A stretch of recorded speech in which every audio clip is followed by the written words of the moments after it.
Hello बच्चों, कैसे हो? बढ़िया। आप बढ़िया तो मैं भी बढ़िया।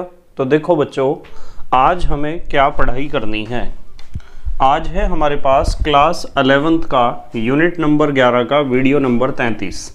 तो बेटे ये 11वीं यूनिट का 33वां वीडियो है और इससे पहले 32 वीडियो आपको प्लेलिस्ट में भी मिल जाएंगे, नीचे डिस्क्रिप्शन में भी मिल जाएंगे और कुछ समय बाद आई बटन में भी लिंक आ जाएगा, जहां आप यूनिट नंबर 11 को पूरा पढ़ सकते हो, समझ सकते हो और अपने सुंदर से नोट्स बना सकते हो, जो एग्ज़ाम में आपकी बहुत ज़्यादा हेल्प करेंगे। इसी के साथ साथ आपको नीचे डिस्क्रिप्शन में PDF नोट्स का लिंक भी मिल जाएगा और आप PDF नोट्स के लिए टेलीग्राम पर भी सर्च कर सकते हो KMD सहारनपुर।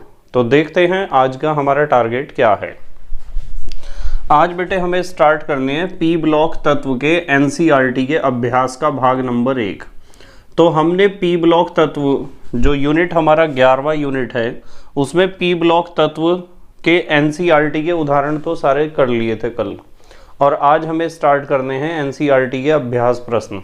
और आज हम देखेंगे हमारी जो NCERT की एक्सरसाइज है उसमें क्वेश्चन नंबर 1 से क्वेश्चन नंबर 9 तक के क्वेश्चन सॉल्व करेंगे आज।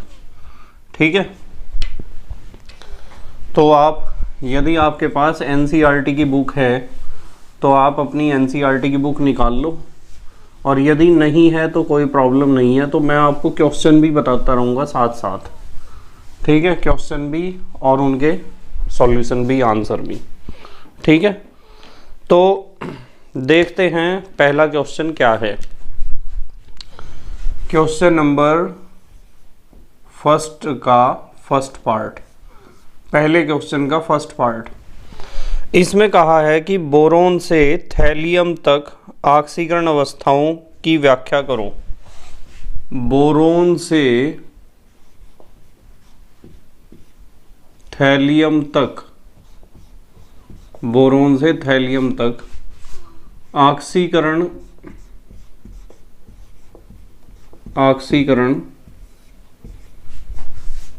अवस्थाओं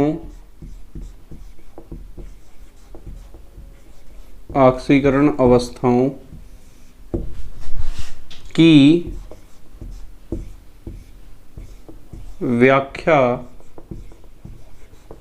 व्याख्या कीजिए।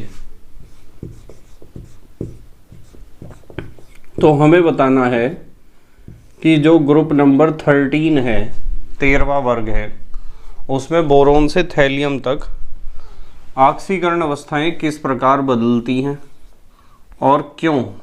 ठीक है, तो सबसे पहले आता है बोरोन, फिर आता है एल्यूमिनियम, और एल्यूमिनियम के बाद आता है गैलियम Ga, और फिर आता है इंडियम In, और फिर आता है थैलियम Tl। अब देखो इसमें एक बात समझनी है, नॉर्मली आपको पता है कि ये सब 13वें वर्ग के तत्व हैं और इनकी बाहरी कक्षा में होते हैं 3 इलेक्ट्रॉन। तो 8 करने के लिए इनका नेचर होता है 3 इलेक्ट्रॉनों को निकालने का, और यदि इनका नेचर 3 इलेक्ट्रॉनों को निकालने का है तो इनके ऊपर आएगा +3 आवेश। तो नॉर्मली तो इनकी ऑक्सीकरण संख्या +3 होनी चाहिए। ठीक है, तो +3 ऑक्सीकरण संख्या तो सब दिखाएंगे ही, यहाँ लिख देंगे हम +3, इसकी ऑक्सीकरण संख्या +3 होगी, और इसकी भी +3 होगी, इसकी भी +3 होगी। तो +3 ऑक्सीकरण संख्या तो इन्हें दिखानी चाहिए नॉर्मली, क्योंकि ये 13वें वर्ग के तत्व हैं और इनकी बाहरी कक्षा में 3 इलेक्ट्रॉन हैं। पर ये जो गैलियम है ना, गैलियम +1 ऑक्सीकरण संख्या भी दिखाता है, और इंडियम भी +1 ऑक्सीकरण संख्या भी दिखाता है, और थैलियम भी +1 ऑक्सीकरण संख्या दिखाता है। इसका कारण क्या है, देखो मैं बताता हूँ। आपको पता है कि इनका जो 13वें वर्ग हैं, इनका इलेक्ट्रॉनिक विन्यास होता है NS2Np1, ये होता है इनका इलेक्ट्रॉनिक विन्यास, यानी बाहरी कक्षा के S में 2 इलेक्ट्रॉन और बाहरी कक्षा के P में 1 इलेक्ट्रॉन, ऐसा इनका इलेक्ट्रॉनिक विन्यास है। अब नॉर्मली ये 2 और 1 3 तीनों इलेक्ट्रॉनों को त्यागने का नेचर रखेंगे, तो इसलिए मैंने लिखा है कि सबकी ऑक्सीकरण संख्या +3 तो होनी चाहिए। पर आपको एक बात ध्यान रखनी है कि जब हम जाते हैं तीसरे तत्व गैलियम में, तो गैलियम में Dn-1 इलेक्ट्रॉन होते हैं, और इन गैलियम, इंडियम और थैलियम, इनमें D और F इलेक्ट्रॉन होते हैं। N-1 D और N-1 F इलेक्ट्रॉन इनमें होते हैं, और D और F इलेक्ट्रॉनों का परिरक्षण प्रभाव होता है कम, और परिरक्षण प्रभाव कम होगा तो ये जो बाहरी कक्षा के S के 2 इलेक्ट्रॉन है ना, ये वाले 2 इलेक्ट्रॉन, इन 2 इलेक्ट्रॉनों की रुचि कम हो जाती है बॉन्डिंग प्रोसेस में पार्टिसिपेट करने की, यानी इनकी रुचि कम हो जाती है कि ये बॉन्ड बनाएं। ये अपने आप को ऐसा दिखाते हैं कि हम अक्रिय हैं। इनका दोनों इलेक्ट्रॉनों का केंद्रीय नाभिक जो होता है उसके प्रति इनकी रुचि बढ़ जाती है। तो इसलिए क्या होगा, यदि ये 2 इलेक्ट्रॉन बाहरी कक्षा के S उपकोष के 2 इलेक्ट्रॉन यदि बॉन्डिंग प्रोसेस में पार्टिसिपेट नहीं करेंगे, बॉन्ड नहीं बनाएंगे D और F इलेक्ट्रॉनों के दुर्बल परिरक्षण प्रभाव के कारण, तो केवल इस एक इलेक्ट्रॉन को ही बॉन्ड बनाना पड़ेगा। और यदि ये एक इलेक्ट्रॉन बॉन्ड बनाएगा तो ऐसी स्थिति में ऑक्सीडेशन नंबर +1 और +1 आएगा। बताओ समझ में आ रही क्या बात? तो नॉर्मली तो ऑक्सीकरण संख्या +3 होती है, पर गैलियम, इंडियम और थैलियम जो है +1 ऑक्सीडेशन स्टेट भी दिखाते हैं। और आपकी नॉलेज के लिए मैं बताता हूँ कि परिरक्षण प्रभाव इसमें कम होगा, इसमें और भी ज़्यादा है, और इसमें तो ज़्यादा होगा। मतलब यहाँ तो परिरक्षण प्रभाव ज़्यादा है, यहाँ परिरक्षण प्रभाव कम हुआ, यहाँ उससे भी कम और यहाँ उससे भी कम, क्योंकि F इलेक्ट्रॉनों का परिरक्षण प्रभाव D इलेक्ट्रॉनों के कंपैरिजन में कम होता है। तो परिरक्षण प्रभाव जितना कम होगा, इन बाहरी कक्षा के S उपकोष के 2 इलेक्ट्रॉनों का नाभिक की तरफ अट्रैक्शन या नाभिक के प्रति रुचि उतनी बढ़ेगी और बॉन्ड बनाने में रुचि उतनी घटेगी। इसलिए यदि कोई मेरे से पूछता है कि +1 ऑक्सीडेशन स्टेट गैलियम, इंडियम और थैलियम, इनमें से कौन ज़्यादा दिखाता है +1 ऑक्सीडेशन स्टेट, तो मेरा आंसर होगा ये सबसे ज़्यादा दिखाएगा। ये कोशिश करेगा कि +3 ऑक्सीकरण अवस्था में मैं रहूँ ही ना, और यदि ये +3 ऑक्सीकरण अवस्था में नहीं रहेगा तो +1 ही दिखाएगा। जो थैलियम होता है ना, ये +3 ऑक्सीडेशन स्टेट में उतना स्टेबल नहीं होता है जितना +1 ऑक्सीडेशन स्टेट में स्टेबल होता है। इसका रीज़न यही है, जो आउटर मोस्ट ऑर्बिट के S के 2 इलेक्ट्रॉन हैं वे बॉन्डिंग प्रोसेस में पार्टिसिपेट नहीं करते, अपने आप को अक्रिय दिखाते हैं, और इसी प्रभाव को कहते हैं अक्रिय युग्म प्रभाव, इनर्ट पेयर इफेक्ट। ठीक है, तो ये बात ध्यान रखनी है आपको। ठीक है, तो यहाँ से मैं बताता हूँ। चलो व्याख्या यदि आपको करनी है तो व्याख्या में आप लिख सकते हो कि बोरोन व एल्यूमिनियम, बोरोन व एल्यूमिनियम की ऑक्सीकरण संख्या, बोरोन व एल्यूमिनियम की ऑक्सीकरण संख्या कितनी है बताओ? +3 है। अब +3 क्यों है? इसलिए है, यहाँ कारण लिख सकते हो, चूंकि D व F इलेक्ट्रॉन अनुपस्थित, इनमें D व F इलेक्ट्रॉन नहीं होते हैं, और यदि D व F इलेक्ट्रॉन इनमें नहीं होंगे तो उससे क्या होगा? अक्रिय युग्म प्रभाव दिखाई नहीं देगा हमें। ठीक है, इसलिए जब D और F इलेक्ट्रॉन नहीं होंगे तो हम लिखेंगे इसलिए ये अक्रिय युग्म प्रभाव, अक्रिय युग्म प्रभाव नहीं दिखाते हैं, अक्रिय युग्म प्रभाव नहीं दिखाते हैं। और जब ये अक्रिय युग्म प्रभाव नहीं दिखाएंगे तो इनकी बाहरी कक्षा के तीनों इलेक्ट्रॉन बॉन्ड बनाने में हिस्सा लेंगे, और जब बाहरी कक्षा के तीनों इलेक्ट्रॉन बॉन्ड बनाएंगे तो ऑक्सीडेशन स्टेट तो +3 आएगी। ठीक है, अब देखो अगली बात, इनकी बात करें। चलो, गैलियम, इंडियम और थैलियम, इनकी यदि ऑक्सीकरण संख्याओं की बात करो, ऑक्सीकरण संख्या कह दो या ऑक्सीडेशन स्टेट कह दो, एक ही बात है। तो इनकी ऑक्सीकरण संख्या +3 के साथ साथ +1 भी होती है। अब +3 क्यों होती है कि आउटर मोस्ट ऑर्बिट में 3 इलेक्ट्रॉन है, तीनों को निकलना चाहिए, तो नॉर्मल सी बात है। पर +1 क्यों होती है, ये क्वेश्चन है और मैंने इसे एक्सप्लेन आपके सामने कर दिया। तो यहाँ आप लिख लेना, चूंकि D व F इलेक्ट्रॉन उपस्थित, इनके पास n-1 D और n-1 F इलेक्ट्रॉन होते हैं, इसलिए ns2 इलेक्ट्रॉन्स की, यानी बाहरी कक्षा के जो s उपकोष के 2 इलेक्ट्रॉन हैं, उनकी बंध बनाने में रुचि कम होती है। बंध बनाने में क्या होती है, रुचि कम। बंध बनाने में रुचि कम होती है। अब बंध बनाने में रुचि कम होगी तो इसे ही तो हम कहते हैं अक्रिय युग्म प्रभाव। तो यहां आप लिख सकते हो, अतः इनमें अक्रिय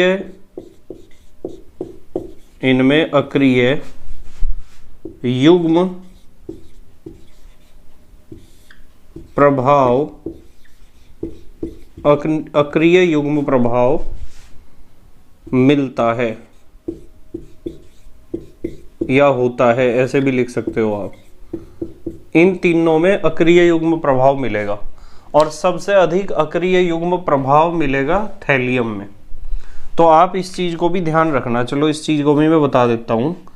+1 ऑक्सीकरण अवस्था या ऑक्सीकरण संख्या भी लिख सकते हो आप।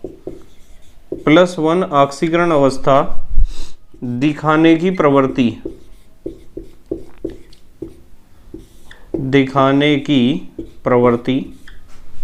+1 ऑक्सीकरण अवस्था या ऑक्सीकरण संख्या दिखाने की प्रवृत्ति का यदि आप कंपैरिजन करोगे तो गैलियम तो सबसे कम दिखाएगा +1 ऑक्सीडेशन स्टेट, गैलियम से ज़्यादा दिखाएगा इंडियम और सबसे ज़्यादा दिखाएगा थैलियम।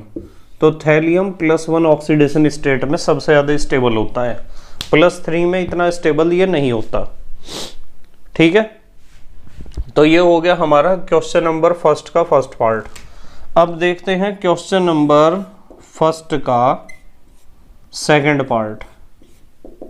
क्वेश्चन नंबर फर्स्ट का सेकंड पार्ट देखते हैं। चलो क्या है क्वेश्चन नंबर फर्स्ट के सेकंड पार्ट में, कहा है कार्बन से लेड तक की ऑक्सीकरण अवस्थाओं की व्याख्या करो। बिल्कुल ऐसा ही क्वेश्चन है। कार्बन से लेड तक की ऑक्सीकरण अवस्थाओं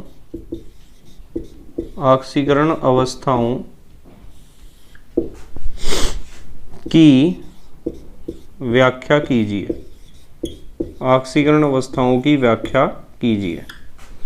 तो हमें बताना है कि कार्बन से लेकर लेड तक जो तत्व हैं वे कौन कौन सी ऑक्सीकरण अवस्थाएं दिखाते हैं और क्यों।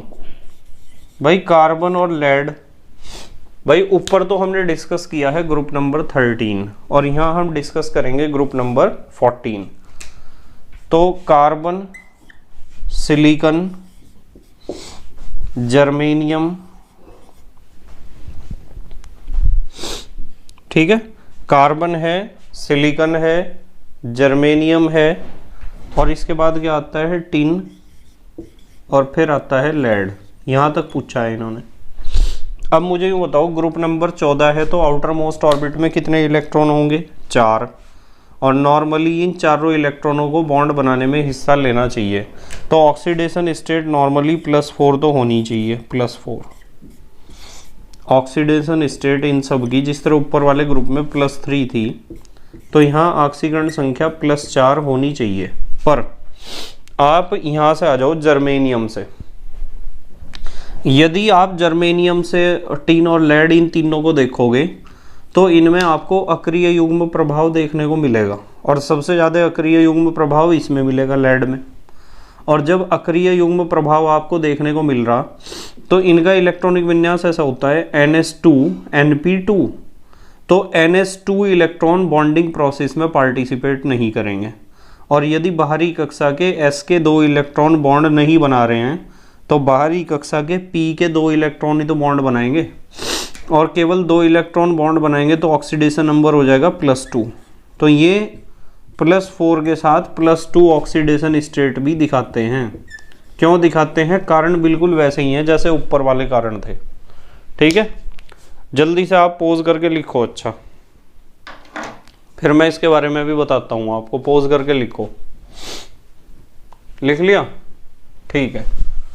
तो बिल्कुल इसमें भी हम उन्हीं कारणों के बारे में बात करेंगे, बिल्कुल वैसे ही, ध्यान रखना। चलो मैं इस क्वेश्चन को रोक के रखता हूँ, इस क्वेश्चन को नहीं मिटा रहा मैं, समझेंगे इसके बारे में पहले। बिल्कुल यही कारण है जो ऊपर वाले थे। ठीक है, ध्यान रखना। मतलब यहां भी लेड जो होगा वो +2 ऑक्सीडेशन स्टेट में ज्यादा स्टेबल होगा, Pb। यही तीनों बातें लिखनी है इसमें भी। अक्रिय युग्म प्रभाव का आपको पता होना चाहिए बस। देखो क्या क्या समझना है। सबसे पहली बात, सबसे पहला पॉइंट, यह तो हमने लिख दिया। सबसे पहला पॉइंट लिखना है कार्बन व सिलिकॉन। कार्बन व सिलिकॉन दिखाते हैं +4 ऑक्सीडेशन स्टेट। अब +4 क्यों दिखाते हैं? कारण आप लिख सकते हो, चूंकि D व F इलेक्ट्रॉन अनुपस्थित। D व F इलेक्ट्रॉन जब इनमें नहीं है तो इसलिए आप लिख सकते हो, इसलिए अक्रिय युग्म प्रभाव नहीं। इनमें आपको अक्रिय युग्म प्रभाव देखने को नहीं मिलेगा, इसलिए बाहरी कक्षा के चारों इलेक्ट्रॉन बॉन्ड बनाने में हिस्सा लेंगे। दूसरी बात, GeSnPb,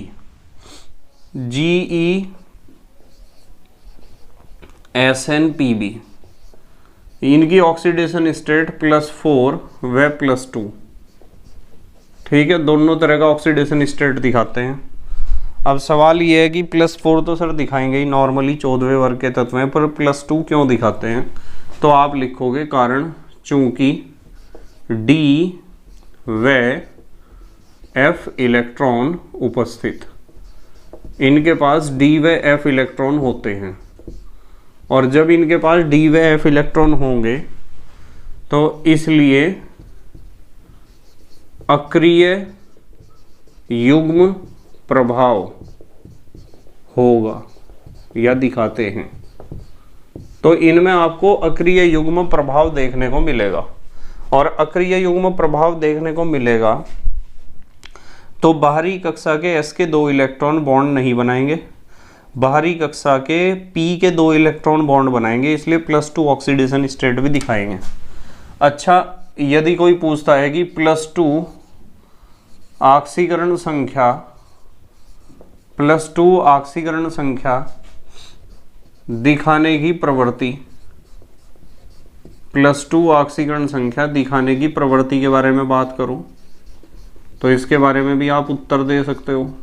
क्या कह सकते हो? देखो भाई, GeSnPb, GE से ज़्यादा प्रवृत्ति होगी Sn की, और इससे ज़्यादा प्रवृत्ति होगी Pb की।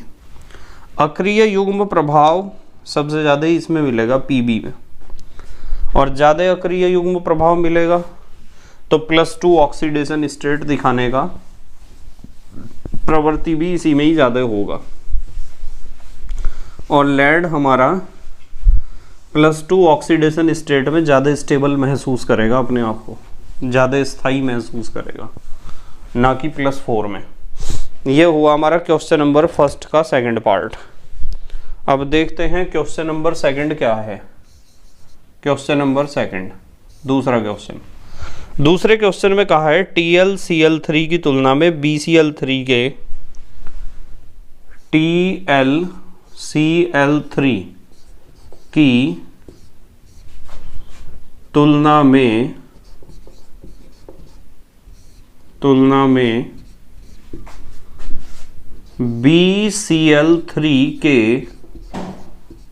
BCl3 के उच्च स्थायित्व को आप कैसे समझाएंगे? बिल्कुल समझा देंगे। उच्च स्थायित्व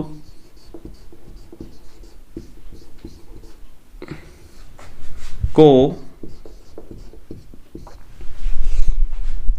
आप कैसे समझाएंगे?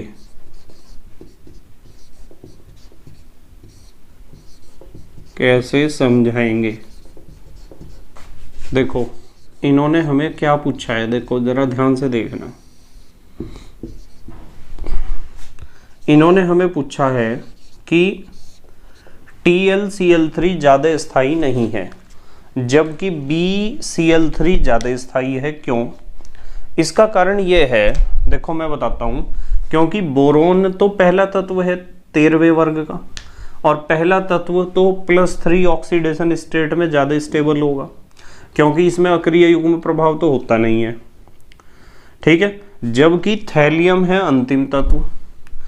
अंतिम तत्व है तो +3 ऑक्सीकरण अवस्था की बजाय ये +1 ऑक्सीडेशन स्टेट में ज़्यादा स्टेबल होगा, और +1 ऑक्सीडेशन स्टेट में ज़्यादा स्टेबल होगा तो यहाँ तो इसका ऑक्सीडेशन स्टेट +3 है, तो इसका मतलब TlCl3 में Tl का ऑक्सीडेशन नंबर +3 है, और Tl +3 ऑक्सीडेशन स्टेट में ज़्यादा स्टेबल नहीं होता है, क्योंकि Tl में हमें देखने को मिलता है इनर्ट पेयर इफेक्ट, यानी अक्रिय युग्म प्रभाव।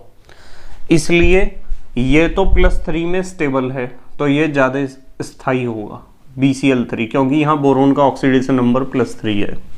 और TlCl3 में Tl का ऑक्सीडेशन नंबर +3 ही है, पर Tl +3 में ज़्यादा कंफर्टेबल महसूस नहीं करता है, क्योंकि इसमें हमें Tl में देखने को मिलता है अक्रिय युग्म प्रभाव। तो यहाँ हम बात करेंगे BCl3 में अक्रिय युग्म प्रभाव, BCl3 में अक्रिय युग्म प्रभाव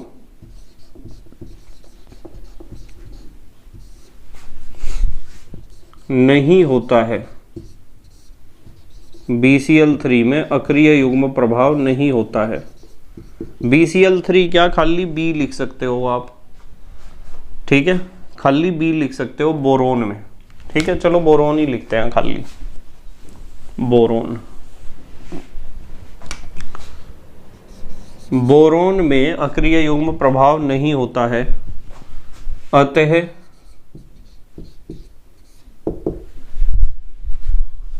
बोरोन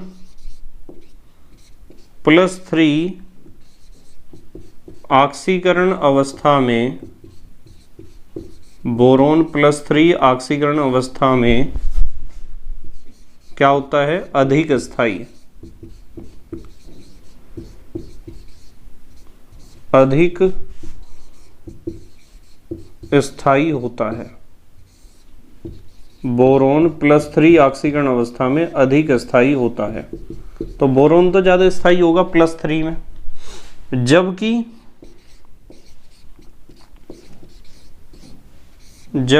Tl यानी थैलियम अक्रिय युग्म प्रभाव के कारण, अक्रिय युग्म प्रभाव के कारण अक्रिय युग्म प्रभाव के कारण, अक्रिय युग्म प्रभाव के कारण +1 ऑक्सीकरण अवस्था में, +1 ऑक्सीकरण अवस्था में अधिक स्थायी होता है, अधिक स्थायी होता है। +1 ऑक्सीकरण अवस्था में अधिक स्थायी होता है, न कि +3 ऑक्सीकरण अवस्था में, ठीक है, या ऑक्सीकरण संख्या में। इसलिए स्थायित्व, यदि आप स्टेबिलिटी का कंपैरिजन करोगे तो आप TlCl3 को कम स्टेबल बताओगे और BCl3 को बताओगे ज़्यादा स्टेबल, क्योंकि यहाँ Tl का ऑक्सीडेशन नंबर +3 है और यहाँ बोरोन का +3 है, और थैलियम +3 में ज़्यादा स्थायी नहीं होता, जबकि बोरोन +3 में ज़्यादा स्थायी होता है। इसलिए बोरोन ट्राईक्लोराइड ज़्यादा स्टेबल होगा थैलियम ट्राईक्लोराइड के कंपैरिजन में। ठीक है, जल्दी से पोज करके लिखो, फिर अगला क्वेश्चन देखते हैं क्या है। लिख लिया बेटे? ठीक है। तो इस तरीके से यदि आप थ्योरी, आपने पूरे चैप्टर को ढंग से पढ़ लिया है ना, तो ये बातें आपकी समझ में जरूर आएंगी। और यदि आप थ्योरी को ढंग से नहीं पढ़े हो, यानी चैप्टर को ढंग से नहीं पढ़े हो, तो फिर ये जो क्वेश्चन होते हैं ना, ये बच्चों के समझ में बहुत कम आते हैं। इसलिए मेहनत और ईमानदारी से पढ़ने की बहुत आवश्यकता होती है। आप यदि मेहनत और ईमानदारी से सारे टॉपिक समझ लोगे तो प्रॉब्लम नहीं आएगी। और एक चीज़ और भी है, मैं आपको बार बार कहता हूँ कि आपको जो है ना, वीडियो का स्पीड अपने अनुसार व्यवस्थित कर लेना चाहिए।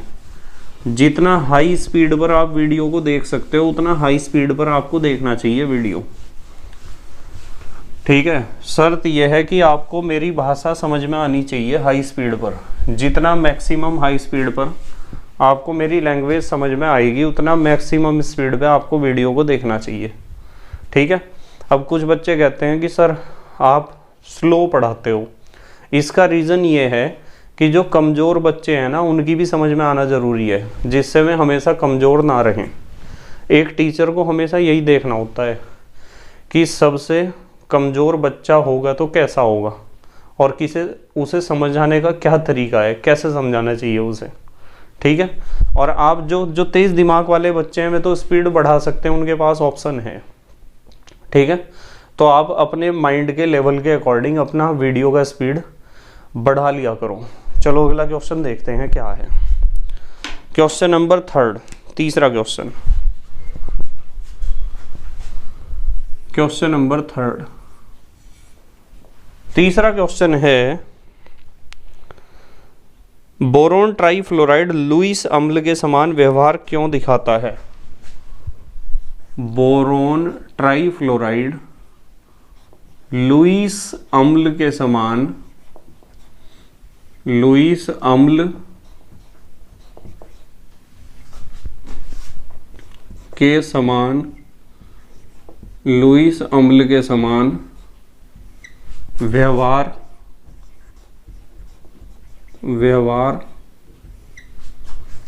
क्यों दिखाता है? लुईस अम्ल उसे कहते हैं जो एक इलेक्ट्रॉन के जोड़े को ग्रहण करता हो, उसे हम कहते हैं लुईस अम्ल। और जो इलेक्ट्रॉन के जोड़े को त्यागता हो, उसे कहते हैं लुईस अक्षार। ठीक है। यहाँ लिखता हूँ, चूंकि यह का मतलब बोरोन ट्राईफ्लोराइड BF3, चूंकि यह एक इलेक्ट्रॉन युग्म को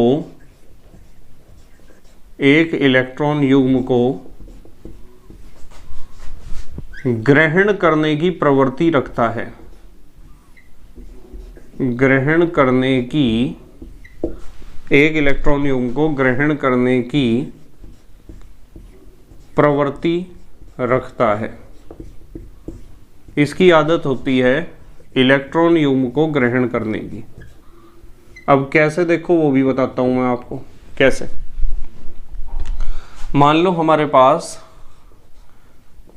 अमोनिया है NH3, ऐसी संरचना होती है अमोनिया की नॉर्मली, ठीक है। नाइट्रोजन की बाहरी कक्षा में कितने इलेक्ट्रॉन हैं? 5। 5 में से 3 इलेक्ट्रॉनों ने तो बॉन्ड बना लिए और 2 इलेक्ट्रॉन हमारे पास रह गए लॉन पेयर के फॉर्म में, ठीक है, एकाकी इलेक्ट्रॉन युग्म के रूप में। और ये है हमारा बोरोन ट्राईफ्लोराइड। बोरोन के पास 3 फ्लोरीन हैं इस तरह जुड़े हुए, एक ऊपर, एक इधर और एक इधर। अब बोरोन के आउटर मोस्ट ऑर्बिट में होते हैं 3 इलेक्ट्रॉन और 3 ही इसने बॉन्ड बना लिए, तो बोरोन के पास कितने हो जाएंगे इलेक्ट्रॉन? 3 दूनी 6। क्या 6 इलेक्ट्रॉनों में इसका अष्टक पूर्ण हो जाएगा? नहीं। इसका मतलब BF3 में जो केंद्रीय परमाणु है बोरोन, उसकी बाहरी कक्षा में 8 इलेक्ट्रॉन पूरे नहीं हो पाए हैं। और यदि बाहरी कक्षा में 8 इलेक्ट्रॉन पूरे नहीं हो पाए हैं तो हम कह सकते हैं कि बोरोन यहाँ एक इलेक्ट्रॉन युग्म, इलेक्ट्रॉन न्यून स्पीसीज है ये पूरा। तो इसलिए अमोनिया अपना एक लॉन पेयर ऑफ इलेक्ट्रॉन इसे उपसह संयोजक बंध के रूप में दे देगा। और जब इसने इलेक्ट्रॉन युग्म ग्रहण किया है तो इलेक्ट्रॉन युग्म ग्रहण करने वाला होता है लुईस अम्ल। तो NH3 जो होता है ना अमोनिया, वो बोरोन ट्राईफ्लोराइड को एक इलेक्ट्रॉन युग्म देता है। तो मैं इसे तो कहूँगा लुईस क्षार और इसे कहूँगा लुईस अम्ल। ध्यान रखना, इलेक्ट्रॉन युग्म ग्रहण करने वाला होता है लुईस अम्ल और इलेक्ट्रॉन युग्म डोनेट करने वाला होता है लुईस क्षार, ठीक है। इसलिए ये लुईस अम्ल है। अब आते हैं क्वेश्चन नंबर 4 पर। 4th क्वेश्चन देखते हैं एक्सरसाइज का क्या है। BCl3 तथा CCl4 यौगिकों का उदाहरण देते हुए BCl3 तथा CCl4 का उदाहरण देते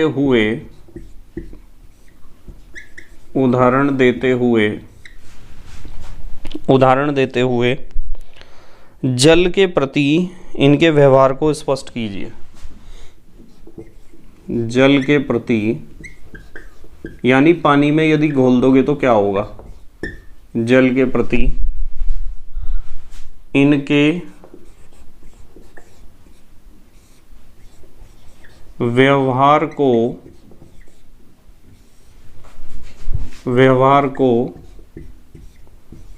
स्पष्ट कीजिए। जल के प्रति इनके व्यवहार को स्पष्ट कीजिए। हमें बताना है कि दोनों का बिहेवियर कैसा होगा जल के प्रति, ठीक है, बिल्कुल बता देंगे। देखो मैं आपको बता रहा हूँ एक बात। सबसे पहली बात करेंगे हम BCl3 की। ये जो BCl3 होता है ना, बोरोन ट्राईक्लोराइड, ये जो है ना एक इलेक्ट्रॉन न्यून स्पीसीज है, ठीक है। आप लिख सकते हो इलेक्ट्रॉन न्यून अणु, ठीक है। इलेक्ट्रॉन न्यून अणु कह दो या स्पीसीज कह दो, एक ही बात है भाई। बोरोन की बाहरी कक्षा में 6 इलेक्ट्रॉन ही तो होंगे बॉन्ड बनाने के बाद, और इलेक्ट्रॉन न्यून है तो इसकी आदत है इलेक्ट्रॉन युग्म ग्रहण करने की।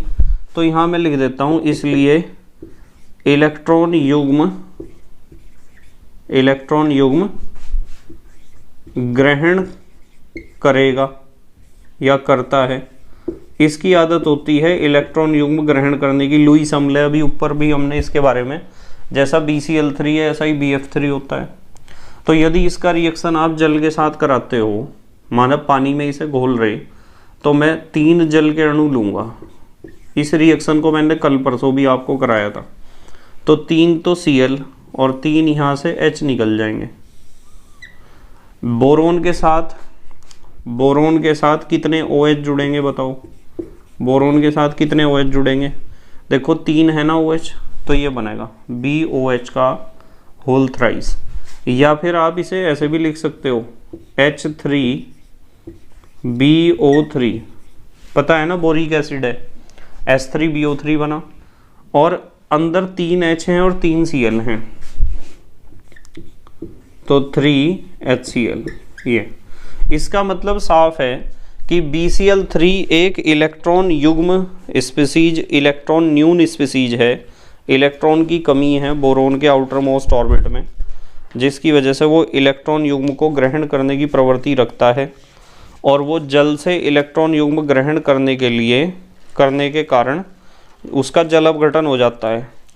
और जल अपघटन होने से क्या होता है, हमें एक जलीय विलयन जो प्राप्त होता है उसमें बोरिक एसिड भी बनेगा और हाइड्रोक्लोरिक एसिड भी। इसका मतलब इसका जल अपघटन संभव है। ठीक है, तो हम यहाँ लिख देते हैं चलो इस बात को। इसलिए जल अपघटन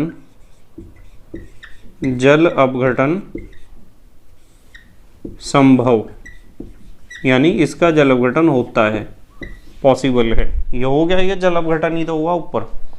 और दूसरा क्या कहा इन्होंने, CCl4। जबकि आप CCl4 की यदि बात करो, चलो CCl4 की बात करते हैं। CCl4, इसमें कार्बन की बाहरी कक्षा में 4 इलेक्ट्रॉन होते हैं और 4 ही बॉन्ड इसने बना लिए, तो टोटल इलेक्ट्रॉन कितने हो गए, 8। तो मैं कहूँगा कि ये है इलेक्ट्रॉन समृद्ध अणु है, यानी इसके पास इलेक्ट्रॉनों की कमी नहीं है। और जब इलेक्ट्रॉन समृद्ध अणु है और कार्बन के पास डी कक्षक भी नहीं है, कार्बन के पास, मैं लिख दूँ यहाँ, कार्बन के पास या कार्बन पर डी कक्षक क्या है, अनुपस्थित। कार्बन तो सबसे पहला तत्व है ना, डी कक्षक क्या है, अनुपस्थित। देखो प्रॉब्लम बताता हूँ क्या है। ये डी कक्षक का जिक्र मैंने यहाँ क्यों करा, क्यों मैं डी कक्षक के बारे में बात कर रहा। आपको एक बात पता होनी चाहिए कि भाई जब इलेक्ट्रॉन समृद्ध है, इसके पास पूरे इलेक्ट्रॉन है, तो ये इलेक्ट्रॉन युग्म क्यों ग्रहण करेगा पानी से, समझ में आ रही ना बात। दूसरी बात, कार्बन के पास जब रिक्त डी कक्षक है ही नहीं, खाली जगह है ही नहीं, तो उन इलेक्ट्रॉनों को रखेगा कहाँ। तो या तो इलेक्ट्रॉन युग्म ग्रहण करने के 2 कारण हो सकते थे, या तो उसके पास इलेक्ट्रॉनों की कमी हो जैसे बोरोन के पास थी, और या फिर उसके पास, कार्बन के पास खाली डी कक्षक हो।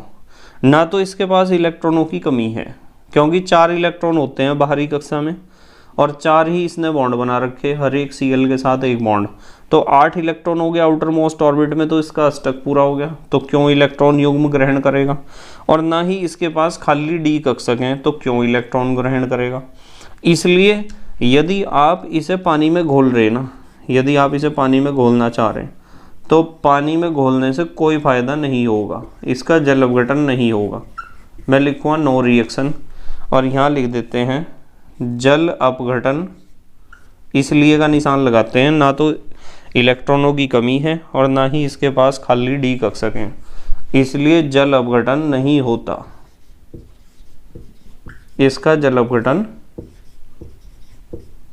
नहीं होता है लिखना चाहो है लिख लेना, इसका जल अपघटन नहीं होता है।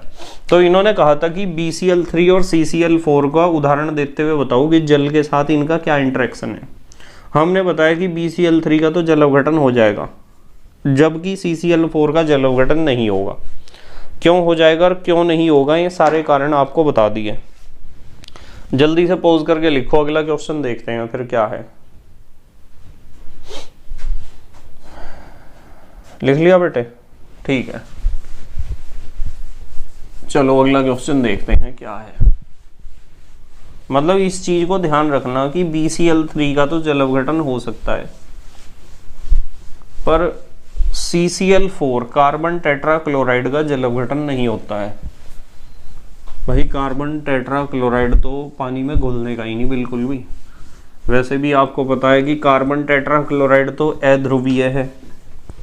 कार्बन टेट्राक्लोराइड कैसा है, अध्रुवीय, और जल है ध्रुवीय।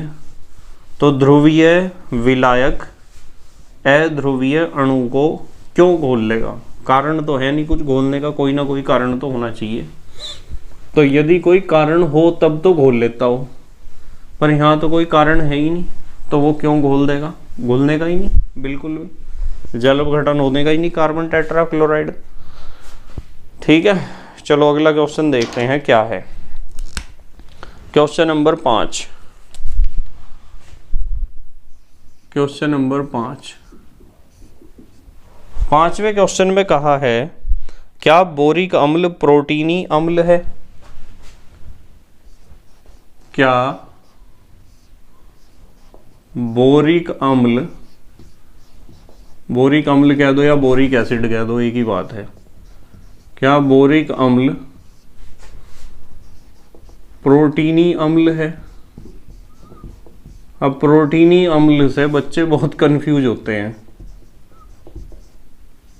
पता कैसे कंफ्यूज होते हैं? ऐसे कंफ्यूज होते हैं कि जब पढ़ते हैं ना प्रोटीनी अम्ल तो सोचते हैं कि यहाँ कोई प्रोटीन की बात होगी। मैं आपको बताता हूँ प्रोटीन की कोई बात नहीं होगी। प्रोटीनी का मतलब है प्रोटॉन देने वाला। एक वैज्ञानिक आपने सुने आर्हीनियस, उसके बाद सुने लॉरी और ब्राउनस्टीड। लॉरी और ब्राउनस्टीड ने यही कहा था कि जो प्रोटॉन देता है वो तो होता है अम्ल, और जो प्रोटॉन को ग्रहण करता है वो होता है क्षार। तो इन्होंने कहा कि जो हमारा बोरिक एसिड है वो प्रोटीनी एसिड है क्या, यानी प्रोटॉन देने वाला एसिड है क्या? तो देखो जरा, अभी आप अपने आप बता दोगे। वैसे तो बोरिक अम्ल का हमने रिएक्शन पढ़ाई है, पर फिर भी मैं एक बार और बताता हूँ आपको। H3BO3 होता है ना, H3BO3 को आप ऐसे लिख सकते हो BOH का होल थ्राइस, ये है। अब BOH के होल थ्राइस में आपको पता कि बोरोन जो है उसकी बाहरी कक्षा में 8 इलेक्ट्रॉन पूरे नहीं हुए। इसकी बाहरी कक्षा में कितने हुए होंगे? इसकी बाहरी कक्षा में 6। तो ये क्या होगा यदि इसका रिएक्शन आप पानी के साथ कराओगे HOH, यदि पानी में इस बोरिक एसिड को घोल दोगे तो ये पानी के OH नेगेटिव आयनों को ग्रहण करेगा, इन OH नेगेटिव आयनों को ग्रहण करेगा, और ये बन जाएगा BOH का whole 4 negative plus H positive. अब बताओ मुझे, इसने प्रोटॉन दिया क्या कहीं? इसने प्रोटॉन दिया, H पॉजिटिव आयन दिया क्या? इसने नहीं दिया। और इसने H पॉजिटिव आयन नहीं दिया, बल्कि इसने तो OH नेगेटिव आयन लिया है। ठीक है, OH नेगेटिव आयन लिया है, ना कि H पॉजिटिव यानी प्रोटॉन दिया है। तो इसलिए हम कहते हैं कि ये प्रोटीनी अम्ल नहीं है तो अम्ल, दुर्बल अम्ल है। प्रोटॉन देने वाला अम्ल नहीं है। ठीक है, तो आप लिखोगे H3BO3। भाई H3BO3 भी तो लिख सकते हो, इसे BOH के होल थ्राइस को H3BO3 लिखा जाता है नॉर्मली बोरिक एसिड को। H3BO3 एक प्रोटीनी यानी प्रोटॉन डोनेट करने वाला प्रोटीनी अम्ल नहीं है। प्रोटीनी अम्ल नहीं है, प्रोटीनी अम्ल नहीं है, क्योंकि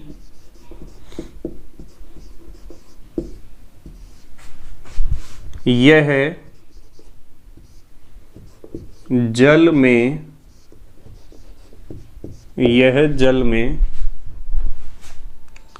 प्रोटॉन,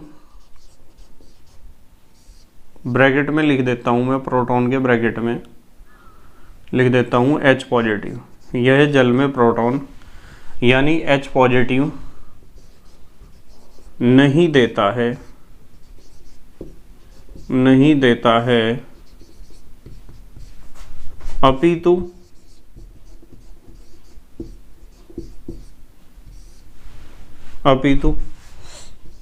OH नेगेटिव आयन ग्रहण करता है। ये OH नेगेटिव आयनों को ग्रहण करेगा, ना कि H पॉजिटिव आयन देगा। ठीक है, प्रोटॉन देगा। ये हुआ हमारा क्वेश्चन नंबर 5। अब आते हैं क्वेश्चन नंबर 6 पर। क्वेश्चन नंबर 6, छठा क्वेश्चन देखते हैं क्या है। छठा क्वेश्चन है क्या होता है जब बोरिक अम्ल को गर्म किया जाता है? क्या, बहुत इंपॉर्टेंट क्वेश्चन है ये, ध्यान रखना। क्या होता है जब बोरिक अम्ल को क्या होता है जब बोरिक अम्ल को गर्म करते हैं, बोरिक अम्ल को गर्म करते हैं। यदि आप बोरिक एसिड को गर्म करते हो तो क्या होगा? ठीक है, ये क्वेश्चन इंपॉर्टेंट है, मैं लिख देता हूँ इस पे इंपॉर्टेंट। ऐसे क्वेश्चन आते हैं पेपर में बहुत। तो यदि आप बोरिक अम्ल को गर्म करोगे तो अलग अलग टेम्परेचर पर, जैसे हमारे पास ये है H3BO3, H3BO3 ये बोरिक एसिड है। यदि आप इसे गर्म करते हो 370 केल्विन पर, अलग अलग टेम्परेचर पर अलग अलग तरीके से ये टूटेगा, तो क्या होगा? HBO2 बनेगा, H2O निकल जाएगा इसमें से। जैसे मैंने लिखा H2O निकल गया, तो H कितने बचे? 3 में से 2 गए 1। बोरोन तो निकला नहीं था B, ऑक्सीजन 3 में से 1 गया 2, HBO2 बनता है यदि 370 केल्विन पे गर्म करोगे। इसे कहते हैं मेटाबोरिक एसिड। आप नाम लिख सकते हो मेटाबोरिक एसिड, मेटाबोरिक एसिड। अब ये जो मेटाबोरिक एसिड है ना 4HBO2 मेटाबोरिक एसिड है। यदि आप और भी ज़्यादा गर्म करोगे, आप 410 केल्विन पर यदि गर्म करोगे तो 370 पे गया, तो इसमें से H2O निकल जाता है और इसमें से भी H2O निकलने के कारण H2B4O7 बनता है, H2B4O7। देखो 4 थे H, 4 में से 2 निकल गए तो 2 ही तो बचे। 4 बोरोन थे जो के त्यों हैं, ऑक्सीजन 4 दूनी 8 थे, 8 में से 1 गया तो 7 बचे, 7 ऑक्सीजन। H2B4O7 को कहते हैं टेट्राबोरिक एसिड। इसका नाम लिख लो आप, टेट्राबोरिक एसिड। अब ये जो टेट्राबोरिक एसिड है, इसे भी यदि आप गर्म करोगे, मान लो आपने इसे रक्त तप्त रेड हॉट, पता है ना इस बात का, गर्म करके बिल्कुल लाल कर देना, तो बनेगा B2O3। इसमें से भी पानी निकल जाएगा, देखो H2O, और बनेगा B2O3। अब B2O3 कितने थे? 4 थे बोरोन, तो 2 लिख दो यहाँ। ऑक्सीजन 2 3 अच्छे हैं, 7 थे ना ऑक्सीजन, 7 में से 1 तो ये निकल गया पानी में, 6 बचे। हाइड्रोजन 2 हाइड्रोजन पूरे निकल गए। ठीक है, तो जब भी आप इसे गर्म कर रहे तो H2O जल का अणु निकलता जा रहा, और B2O3 को हम कहते हैं बोरोन ट्राईऑक्साइड। नाम तो पता ही है आपको, बोरोन ट्राईऑक्साइड है, बोरोन ट्राईऑक्साइड, इसे कहते हैं बोरोन ट्राईऑक्साइड। तो मतलब आपको एक बात ध्यान रखनी है कि आप जब गर्म करोगे तो हर बार जल का अणु निकलना है। ये जल का अणु निकला, और ज़्यादा गर्म करा, इसमें से जल का अणु निकल गया। रक्त तप्त करा तो इसमें से आप -H2O तीर के नीचे लिख दो, चाहे इसे यहाँ लिख दो, चाहे तीर के नीचे, एक ही बात है। ठीक है, जल्दी से पोज करके लिखो, फिर अगले क्वेश्चन देखते हैं हम। पोज करके लिखो बेटे, लिख लिया? ठीक है, ये क्वेश्चन इंपॉर्टेंट है, ध्यान रखना कि बोरिक एसिड को गर्म करते हैं तो क्या क्या बनता है। तो जितना ज़्यादा गर्म करते रहोगे जल का अणु निकलता रहेगा, बस इतना ध्यान रखना है आपको। टेम्परेचर बढ़ाने से जल का अणु निकलेगा और जो बचेगा वही प्रोडक्ट होगा हमारा। इनके नाम याद रखने हैं आपको बस।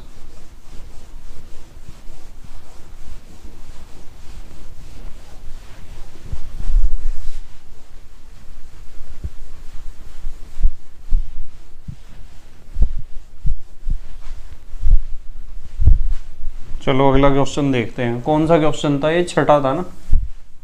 अगला क्वेश्चन देखते हैं। अब है हमारे पास क्वेश्चन नंबर 7। क्वेश्चन नंबर 7 देखते हैं क्या है। क्वेश्चन नंबर 7 है, BF3 तथा BH4 नेगेटिव की आकृति की व्याख्या कीजिए। BF3 तथा BH4 नेगेटिव, BH4 नेगेटिव की आकृति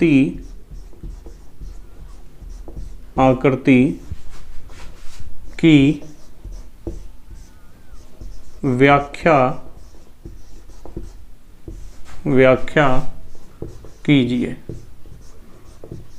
बहुत आसान है, हमें दोनों का बताना है कि दोनों की संरचना कैसी है, आकृति कैसी है। BF3 boron trifluoride. भाई बोरोन के बाहरी कक्षा में इलेक्ट्रॉन होते हैं 3 और 3 ही फ्लोरीन के साथ इसने बॉन्ड बना लिए, और एक तो ये खाली पड़ा और एक ये खाली पड़ा। ठीक है, क्या है ये? P कक्षक हैं। आप लिख सकते हो ये हैं रिक्त, ये जो हमने बनाया रिक्त P कक्षक है। P कक्षक ऐसा होता है ना डंबल जैसा, तो रिक्त P कक्षक है। तो ये तो आकृति हुई इसकी। अच्छा मुझे यूँ बताओ कि बोरोन ने कितने सिग्मा बॉन्ड बनाए? 3 सिग्मा बॉन्ड बनाए। तो आप संकरण तो बता सकते हो कौन सा होगा इसमें, संकरण बता सकते हो ना। 3 बॉन्ड हैं तो संकरण हो जाएगा sp2, और तीन संकरण में 3 कक्षक हिस्सा लेंगे, एक s का 2p के। sp2 संकरण दिखाता है बोरोन ट्राईफ्लोराइड। और sp2 संकरण में जो आकृति होती है वो कैसी होती है बताओ? sp2 संकरण में आकृति होती है त्रिकोणीय समतलीय, या केवल समतल लिख दो। ठीक है, ट्राइगोनल प्लेनर स्ट्रक्चर, त्रिकोणीय समतलीय स्ट्रक्चर है इसका। अब बात करेंगे BH4 नेगेटिव की। बोरोन है और 4 हाइड्रोजन जुड़े होंगे, तो इस तरीके से ही तो जुड़े होंगे चतुष्फलकीय व्यवस्था में, टेट्राहाइड्रल अरेंजमेंट में। नेगेटिव चार्ज है, यहाँ दिखा दिया नेगेटिव हमने। अब इसमें बताओ आप कितने सिग्मा बॉन्ड हैं? 4। तो सिग्मा बॉन्ड 4 हैं तो संकरण कैसा होगा इसमें बताओ? इसमें संकरण होगा sp3, और जब sp3 संकरण होता है तो आकृति कैसी होती है? चतुष्फलकीय।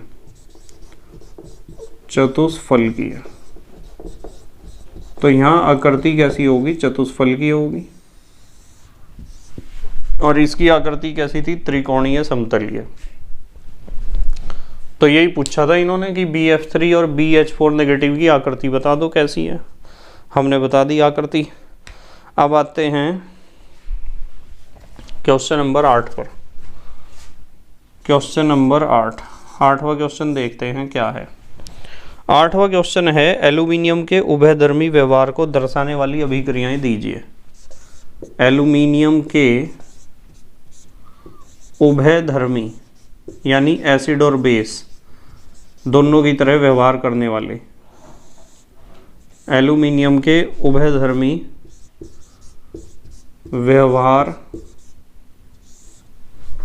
को स्पष्ट कीजिए। तो हमें बताना है कि एल्यूमिनियम एसिड के साथ भी रिएक्शन कर लेता है और बेस के साथ भी रिएक्शन कर लेता है।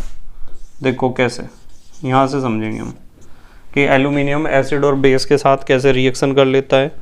पहले भी मैंने आपको समझा रखा है। एल्यूमिनियम की यदि आप H2SO4 से रिएक्शन कराओगे, समीकरण को कोशिश करा करो कि संतुलित रहे। यदि एल्यूमिनियम की H2SO4 से रिएक्शन कराओगे तो एक तो बनेगा एल्यूमिनियम सल्फेट। ठीक है, देखो एल्यूमिनियम की संयोजकता 3 होती है तो यहाँ 3 लिख दिया। सल्फेट के ऊपर होता है 2 इकाई ऋणावेश तो 2 यहाँ लिख दिया। Al2SO4 का होल थ्राइस एल्यूमिनियम सल्फेट तो 1 बनेगा। देखो एल्यूमिनियम 2 हैं और SO4 कितने हैं 3। ठीक है, अब हमारे पास क्या बचे, हाइड्रोजन बचे कितने 6। तो 6 को तो आप ऐसे ही लिखोगे 3H2, ये हाइड्रोजन गैस निकल जाएगी। तो जब भी एल्यूमिनियम किसी एसिड से रिएक्शन कर रहा तो समझ जाओ बेस की तरह बिहेव कर रहा। बेस उभयधर्मी उसे कहते हैं जो एसिड और बेस दोनों की तरह व्यवहार करता हो। तो जब इसने एसिड के साथ रिएक्शन करके साल्ट बना लिया तो इसका मतलब यहाँ ये दिखाना चाह रहा कि मैं बेस हूँ, ठीक है, क्षार हूँ।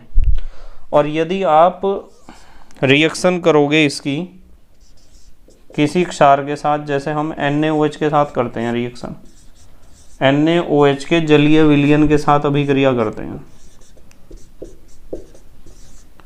वैसे NaOH के साथ ये कई तरीके से रिएक्शन करता है। तो जब NaOH के साथ रिएक्शन करेगा तो बनेगा सोडियम मेटा एल्यूमिनेट। कितने सोडियम थे यहाँ, दो सोडियम, दो एल्यूमिनियम, 2 एल्यूमिनियम। ऑक्सीजन कितने हैं यहाँ, 2 दूनी 4, 2 तो ऑक्सीजन ये हैं और 2 ऑक्सीजन ये हैं। अब हमारे पास क्या बचे, हाइड्रोजन बचे, 2 4 और 2 6, 3H2। तो हाइड्रोजन गैस यहाँ भी निकलेगी। ठीक है, तो इस तरीके से एल्यूमिनियम ने एसिड के साथ भी रिएक्शन कर लिया, यानी दिखा दिया कि मैं बेस हूँ, और एल्यूमिनियम ने बेस के साथ भी रिएक्शन कर लिया, दिखा दिया कि मैं एसिड हूँ। इसका नाम ध्यान रखना, NaAlO2 का नाम होता है सोडियम मेटा एल्यूमिनेट। ध्यान रखना, सोडियम मेटा एल्यूमिनेट। अब जल्दी से पोज करके लिख लो आप, फिर अगला क्वेश्चन देखते हैं क्या है। पोज करके लिखो बेटे, लिख लिया, ठीक है। चलो अगला क्वेश्चन देखते हैं। मतलब एल्यूमिनियम का व्यवहार अम्ल की तरह भी होता है और क्षार की तरह भी, यानी एसिडिक करैक्टर दिखाता है और बेसिक करैक्टर भी दिखाता है। एसिडिक करैक्टर दिखाया कब, जब उसने बेस के साथ रिएक्शन करा तो उसने दिखाया अपना एसिडिक करैक्टर, और जब उसने एसिड के साथ रिएक्शन करा तो उसने दिखाया अपना बेसिक करैक्टर। जो एसिडिक और बेसिक दोनों तरह के करैक्टर दिखाता हो, दोनों व्यवहार प्रदर्शित करता हो, उसे ही हम कहते हैं उभयधर्मी। उसे हम क्या कहते हैं, उभयधर्मी या एम्फोटेरिक। ठीक है, उभय का मतलब होता है बोथ, बोथ का मतलब होता है दोनों। ठीक है, चलो अगला क्वेश्चन देखते हैं क्या है।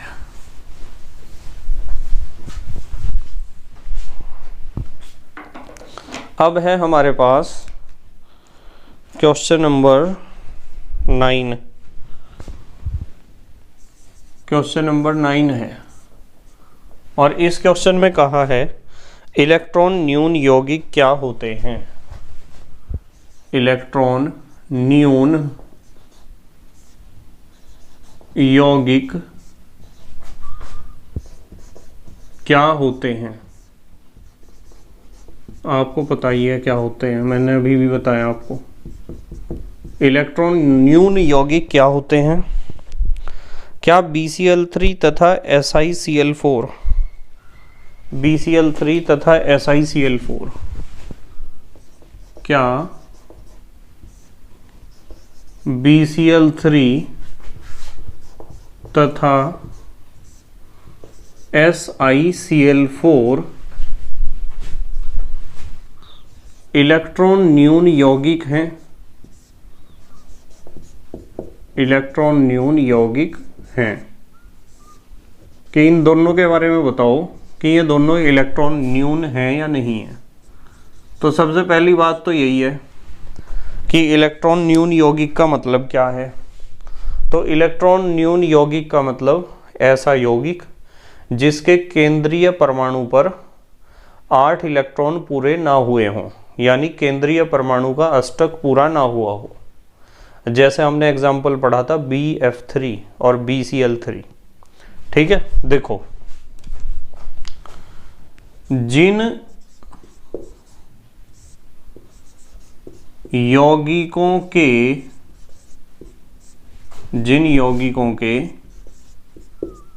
केंद्रीय परमाणु, जिन यौगिकों के केंद्रीय परमाणु का अष्टक का मतलब यहां है 8 इलेक्ट्रॉन, पूर्ण नहीं हो पाता है, ठीक है, नहीं हो पाता है,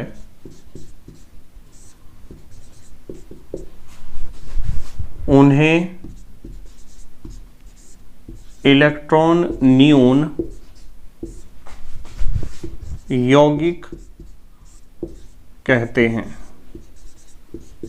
उन्हें हम कहते हैं इलेक्ट्रॉन न्यून यौगिक।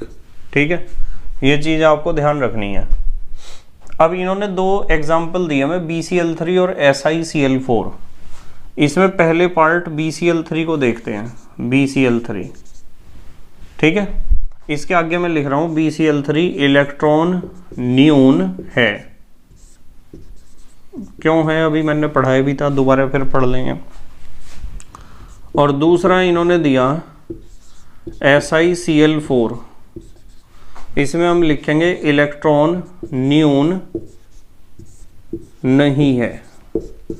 ये इलेक्ट्रॉन न्यून नहीं है, क्यों है, ये क्यों है और ये क्यों नहीं है। देखो बोरोन, बाहरी कक्षा में 3 इलेक्ट्रॉन होते हैं और इसने 3 ही बॉन्ड बना लिए, ठीक है, एक यहाँ और एक यहाँ। तो 3 इलेक्ट्रॉन थे, 3 ही बॉन्ड बना लिए इसने। तो कितने इलेक्ट्रॉन हो गए, 3 दूनी 6। तो आप कह सकते हो n इलेक्ट्रॉन, ठीक है। तो बोरोन के बाहरी कक्षा के इलेक्ट्रॉन कितने हो गए, 3 थे और 3 बॉन्ड बना लिए इसने, टोटल हो गए 6। तो 6 इलेक्ट्रॉन तो अष्टक पूरा नहीं कर मानेंगे, तो आप लिखोगे कि इसका अष्टक क्या है, अपूर्ण है। इसका अष्टक क्या है, अपूर्ण।